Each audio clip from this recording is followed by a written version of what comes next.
மேற்கு தொடர்ச்சி மலைப்பகுதிகளில் கொட்டிய மழையால் நெல்லை மணிமுத்தாறு அருவியில் சுற்றுலா பயணிகள் குளிப்பதற்கு தடை விதிக்கப்பட்டிருக்கிறது. இது பற்றிய கூடுதல் தகவல்களை வழங்குவதற்காக செய்தியாளர் திரவிய சம்பத் இணைக்கிறார்.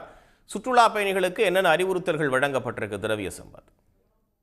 மேற்கு தொடர்ச்சி மலைப்பகுதிகளில் நேற்று இரவு முதலே கனத்த கனமழையானது கொட்டி வந்தது. இதனால் நெல்லை மாவட்டத்தை சுற்றி இருக்கக்கூடிய தென்காசி, நெல்லை, அம்பாசமுத்திரம், மணிமுத்தாறு உள்ளிட்ட பல்வேறு பகுதிகளில் மலைப்பகுதிகளில் இருந்து மழைநீரானது அந்த அருவிகளுக்கு வெள்ளப்பெருக்காக ஏற்பட்டது. இதனால் நெல்லை மாவட்டத்தில் மணிமுத்தாறு அருவி இந்த பிரசித்தி பெற்ற சுற்றுலா தலமாக விளங்கி வருகிறது. இந்த அருவிக்கு நாள்தோறும் ஏராளமான சுற்றுலா பயணிகள் வந்து கொண்டிருக்கக்கூடிய நிலையிலே நேற்று இரவு பெய்த அதிக கனமழையால் இந்த அருவியிலே வெள்ளப்பெருக்கானது அதிக அளவில் காணப்பட்டது. இதனால் சுற்றுலா பயணிகளின் நலன் கருதி அங்கிருக்கக்கூடிய அந்த வனச்சரக அலுவலர்கள் தற்போது தற்காலிகமாக இன்று ஒரு நாள் மட்டும் சுற்றுலா பயணிகளுக்கு குளிப்பதற்கு தடை விதித்து அறிவிப்பு வெளியிட்டிருக்கின்றனர். இதனைத் தொடர்ந்து இந்த சுற்றுலா பயணிகள் இங்கே அதிக அளவில் இந்த விடுமுறை நாட்களில் காண்பதற்காக குவிந்து வருகின்ற ஒரு சூழ்நிலை இருப்பதால் தற்போது அவர்கள் யாரும் அங்கே வர வேண்டாம் என்பது முன்னெச்சரிக்கை நடவடிக்கையாக ஒரு அறிவிப்பும் வெளியிடப்பட்டிருக்கிறது. அருவியில் ஆர்ப்பரித்து கொட்டும் இந்த தண்ணீரை பார்ப்பதற்கும் பொதுமக்கள் யாரும் வர வேண்டாம் என்றும் கூறப்பட்டிருக்கிறது.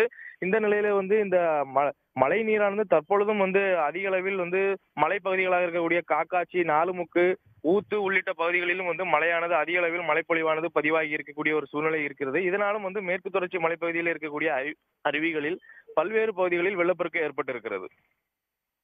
உடனுக்குடன் செய்திகளை தெரிந்து கொள்ள சன் நியூஸ் பெல் ஐகானை கிளிக் பண்ணுங்க.